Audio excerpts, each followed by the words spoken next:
Students, कल हम लोगों ने micro organism chapter number 2 start किया था। आज हम उनके एग्जांपल्स देखेंगे, जैसे कि बैक्टीरिया ऐसे दिखते हैं। सेकंड है हमारा एल्गी है कैलेमाइडोमोनस। सेकंड है हमारा स्पायरोगैरा। ये एग्जांपल्स हैं इसके एल्गी के। फिर है हमारा प्रोटोजोआ में अमीबा एंड पैरामीशियम। थर्ड है हमारा फांगी में है bread mould, penicillium and Aspergillus. ये कुछ एग्जाम्पल हैं हमारे माइक्रो ऑर्गेनिजम्स के, ठीक है। और ये वायरसेस हैं। ये वायरसेस ऐसे दिखते हैं, जब किसी बॉडी में जाते हैं तब ये एक्टिव होते हैं वायरसेस, है ना, हम लोग को पता है। Where do microorganisms live. अब ये माइक्रो ऑर्गेनिज्म रहते कहाँ पर हैं। Microorganisms may be single cell bacteria, some algae and protozoa. जो ये ऑर्गेनिज्म है वो सिंगल सेल भी हो सकते हैं, जैसे कि बैक्टीरिया सिंगल सेल होता है, या फिर एल्गे भी, या फिर प्रोटोजोआ, ये इनमें से कोई भी हो सकते हैं। मल्टी सेलुलर भी हो सकते हैं। ये सिंगल सेल मल्टी सेलुलर कोई भी हो सकते हैं, जैसे कि such as many algae and fungi, ठीक है। ये फंगी और एल्गी जो है वो मल्टी सेलुलर होते हैं। They live in all types of environment ranging from ice cold climate to hot springs. जो हमारे माइक्रो ऑर्गेनिज्म है वो हर एक वेदर में, हर एक टाइप के इन्वायरमेंट में रह लेते हैं, चाहे कितना भी ठंडा, जैसे बर्फ़ जैसे ठंडा हो, चाहे कितनी भी गर्मी हो। एंड डेजर्ट्स टू हार्शी लैंड्स, चाहे वो डेजर्ट हो, चाहे वो पथरीले, हार्श मतलब कह सकते हो बहुत ही ज़्यादा कठोर लैंड हो, कहीं पर भी, मतलब कैसा भी इन्वायरमेंट हो, ये माइक्रो ऑर्गेनिजम्स रह लेते हैं। They are also found inside the bodies of animals including humans. जो ये माइक्रो ऑर्गेनिजम्स हैं ये एनिमल्स की बॉडी के साथ साथ ह्यूमन की बॉडी में भी पाए जाते हैं। Some microorganisms grow on other microorganisms while others exist freely. कुछ ऐसे माइक्रो ऑर्गेनिजम्स होते हैं जो दूसरे माइक्रो ऑर्गेनिजम्स के अंदर ग्रो करते हैं, और कुछ ऐसे होते हैं जो ऐसे ही एग्जिस्ट करते, बाहर घूमते रहते फ्रीली, ठीक है। Microorganisms and us. Microorganisms मतलब होता है सूक्ष्म जीव और हम लोग। Microorganisms play an important role in our life. जो माइक्रो ऑर्गेनिज्म है वो हमारी ज़िंदगी में बहुत ज़्यादा इंपॉर्टेंट रोल प्ले करते हैं। Some of them are beneficial many ways in many. जो कुछ है वो हमारे लिए बहुत ज़्यादा बेनिफिशियल है, हमारे लिए बहुत लाभदायक है बहुत ज़्यादा तरीक़ों से।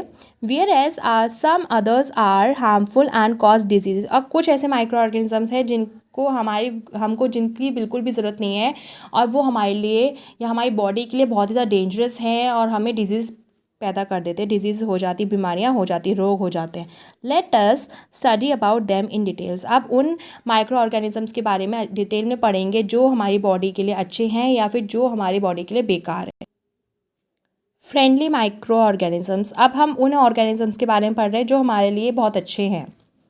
Micro organisms are use for various purposes. They are use in the preparation of curd, bread and cake. कुछ ऐसे माइक्रो ऑर्गेनिजम्स हैं जिनको हम यूज़ करते हैं अपना दही बनाने में, ब्रेड बनाने में, या फिर केक बनाने में। Microorganisms have been use for the production of alcohol since ages. मतलब जो माइक्रो ऑर्गेनिजम्स हैं, जो सूक्ष्म जीव हैं, उनको बहुत सालों से यूज़ किया जा रहा है एल्कोहल बनाने में, शराब बनाने में।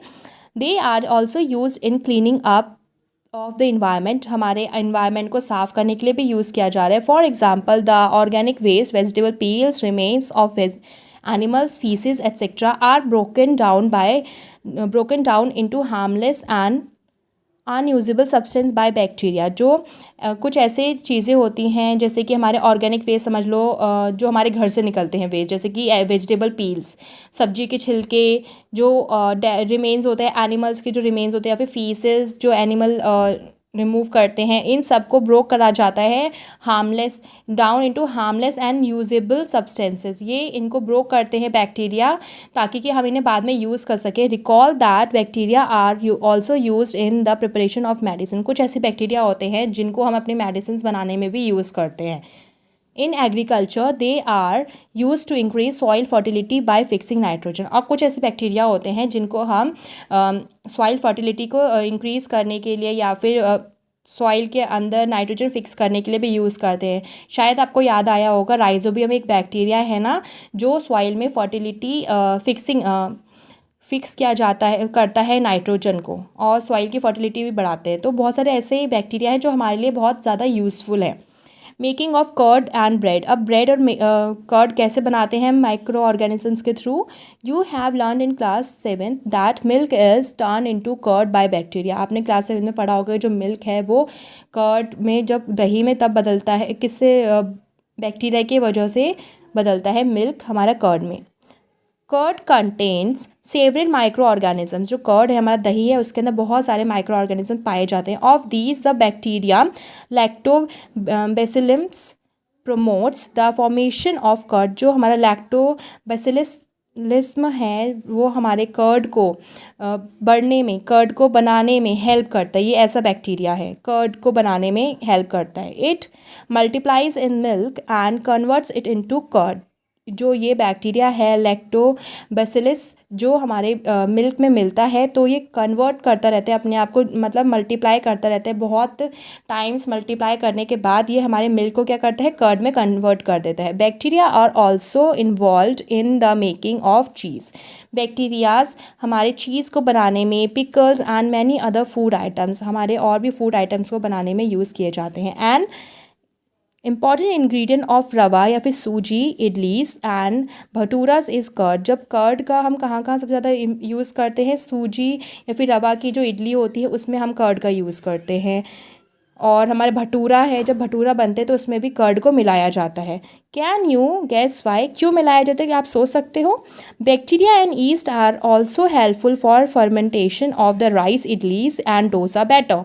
जो हमारा बैक्टीरिया है या फिर ईस्ट है, ये हमारी जो राइस इडली होती है, आपने देखा होगा मम्मी लोग, या तो आपने कभी एक्सपीरियंस किया होगा, खुद भी बनाया होगा घर में, या फिर कहीं रेस्टोरेंट में गए होंगे, वो लोग चावल को पीस के थोड़ी देर के लिए रख देते हैं फॉर 12 आवर्स और 24 आवर्स रख देते हैं ताकि वो फर्मेंट हो जाए। फर्मेंटेशन से क्या होता है, या फिर ईस्ट डालने से क्या होता है, जो हमारी चीज़ होती है वो थोड़ी ज़्यादा क्वांटिटी में और बन जाती है। ठीक है, तो फर्मेंटेशन के लिए फिर ईस्ट के लिए फर्मेंटेशन के लिए उसको रख दिया जाता है राइस की इडली बनाने के लिए, या फिर डोसा बैटर को भी कुछ समय के लिए रख दिया जाता है। अगर आपने कुकिंग शोज़ देखे होंगे या फिर घर में कोई कुक करता है आपके, या मम्मा या फिर कोई भी, तो देखा होगा वो कुछ ऐसी चीज़ें अगर बेक करती हैं तो उसमें बेकिंग सोडा डालती हैं। तो बेकिंग सोडा डालने से क्या होता है, वो चीज़ हमारी जो केक है वो फ्लफ़ी बनता है और फूल जाता है। या फिर कभी इडली बनाई होगी सूजी की तो देखा होगा इनो डाला जाता है।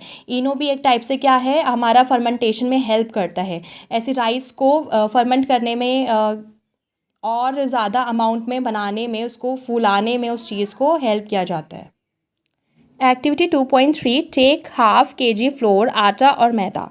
अब इस एक्टिविटी में आप देखेंगे कि हम कैसे यूज़ करते हैं माइक्रो ऑर्गेनिजम्स को अपनी डेली लाइफ में। आपको ½ kg आटा लेना है या फिर मैदा लेनी है। Add some sugar and milk with warm water. आपको क्या करना है, शुगर या फिर शुगर लेनी है थोड़ी सी, एंड थोड़ा सा मिक्स करना है उसके साथ गर्म पानी। Add a small amount of east powder. आपको छोटा चम्मच या फिर थोड़ा सा अमाउंट में ईस्ट पाउडर जो होता है वो डालना है। And need to make a soft dough. और आपको उसको गूंदना है जब तक आपका डो नहीं बन जाता, गूंदा हुआ आटा नहीं बन जाता।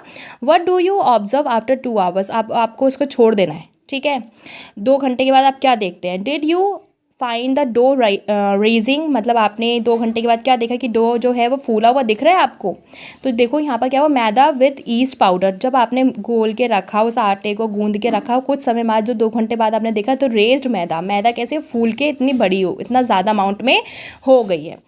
तो east produces rapidly and produce carbon dioxide during respiration. जो ईस्ट होता है वो रिप्रोड्यूस करता है और रैपिडली, मतलब एक साथ इतना ज़्यादा रिप्रोड्यूस करता है, उसके साथ साथ वो क्या प्रोड्यूस करता है, कार्बन डाइऑक्साइड प्रोड्यूस करता है रेस्पिरेशन जब करता है वो। ठीक है, क्योंकि जो ईस्ट है वो भी मल्टीप्लाई होता है और रिप्रोड्यूस करता है तब कौन सी गैस प्रोड्यूस करता है, कौन सी गैस निकालता है, वो कार्बन डाइऑक्साइड निकालता है। Bubbles of the gas fill the dough and increase its volume. जो बबल्स होते हैं इस गैस के, कार्बन डाइऑक्साइड के, वो डो में, हमारे जो आटा गूंदा हुआ है उसमें भर जाते हैं गैस। ठीक है, गैस भर जाती है, उसके वजह से जो हमारा आटा जो है उसके जो वॉल्यूम है वो क्या होता है, बढ़ जाता है। फिगर 2.6 में आप देख सकते हैं, this is the basis of the use of east in baking industries for making breads, pastries and cakes. ठीक है, इसी ज़रिए, इसी के यूज़ से देखा होगा आपने, जो इंडस्ट्रीज़ होती, बेकिंग इंडस्ट्रीज़, वो ब्रेड्स को फुलाते हैं, थोड़ा सा अमाउंट में चीज़ बनाते हैं और वो कितना ज़्यादा स्पंजी और कितना ज़्यादा फूला हुआ बनता है। ऐसी पेस्ट्री बनाने में, केक बनाने में यूज़ किया जाता है ईस्ट को।